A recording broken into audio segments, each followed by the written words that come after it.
బులెటిన్లో breaking news చూస్తున్నాం. పహల్గాం ఉగ్రదాడి తర్వాత ఆపరేషన్ సింధూర్ చేపట్టిన భారత్ ఇప్పుడు పాకిస్తాన్పై దౌత్యయుద్ధానికి సిద్ధమవుతోంది. పాకిస్తాన్ ప్రేరేపిత ఉగ్రవాదం గురించి అంతర్జాతీయ వేదికలపై మాట్లాడేందుకు అఖిలపక్ష బృందాలను వివిధ దేశాలకు పంపనుంది. ఇక వచ్చే వారమే భారత అఖిలపక్ష బృందాల విదేశీ పర్యటనలు మొదలవుతాయి. దాదాపు 10 రోజుల పాటు ఈ పర్యటనలు కొనసాగుతాయని సమాచారం.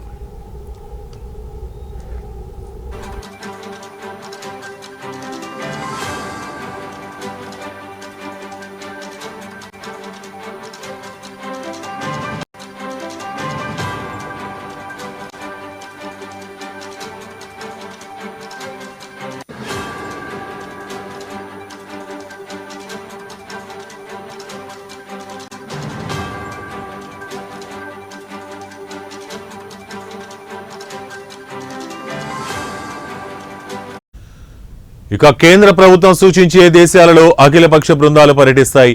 ఈ దౌత్యపరమైన కసరత్తులో భాగమయ్యేందుకు భారత్లోని విపక్ష పార్టీలు కూడా అంగీకారం తెలిపాయి. దీంతో ఆయా ప్రతిపక్ష పార్టీల సభ్యులకు అఖిలపక్ష బృందాలలో చోటును కల్పించనున్నాయి. అయితే ఎన్ని అఖిలపక్ష బృందాలను విదేశీ పర్యటనకు పంపుతారు, ఒక్కో అఖిలపక్ష బృందంలో ఎంతమంది సభ్యులుంటారు అని దానిపై ప్రభుత్వ వర్గాల నుంచి స్పష్టత రావాల్సింది.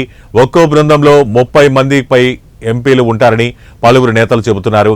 ఈ కసరత్తుపై త్వరలోనే భారత విదేశాంగ శాఖ నుంచి అధికారిక ప్రకటన వెలువడే అవకాశం ఉంది.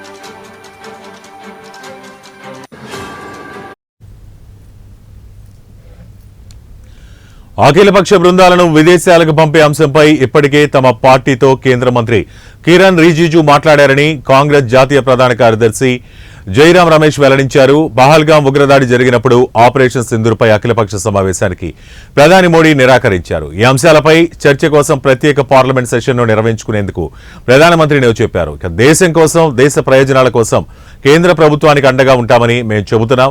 అయినా కాంగ్రెస్ పార్టీనే ప్రభుత్వం విమర్శిస్తోంది. ఇప్పుడు అకస్మాత్తుగా విదేశాలకు అఖిలపక్ష బృందాలను పంపుతామంటున్నారు.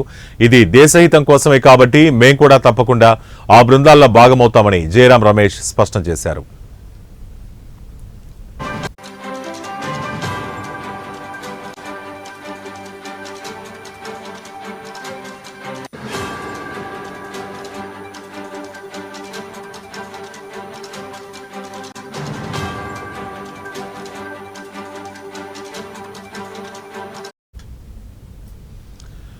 BJP, Congress, TMC, DMK, NCP, JDU, BJD, CPM సహా పలు ప్రాంతీయ రాజకీయ పార్టీల ఎంపీలకు కూడా అఖిలపక్ష బృందాలలో చోటు దక్కనుంది. మాజీ కేంద్ర మంత్రి అనురాగ్ ఠాకూర్, ఒడిశాకు చెందిన బీజేపీ ఎంపీ అపరాజిత సారంగి, కాంగ్రెస్ ఎంపీలు Shashi Tharoor, Manish Tewari, Salman Khurshid, Amar Singh, TMC MP Sudip Bandyopadhyay, JDU నుంచి సంజయ్ జా, బీజేడీ నుంచి సస్మిత్ పాత్ర, ఎన్సీపీ నుంచి సుప్రియా సూలే, డీఎంకే నుంచి Kanimozhi, CPM MP John Brittas, Majlis MP Asaduddin Owaisi సహా పలువురు నేతలు ఈ బృందాలకు ఎంపికైనట్లు సమాచారం.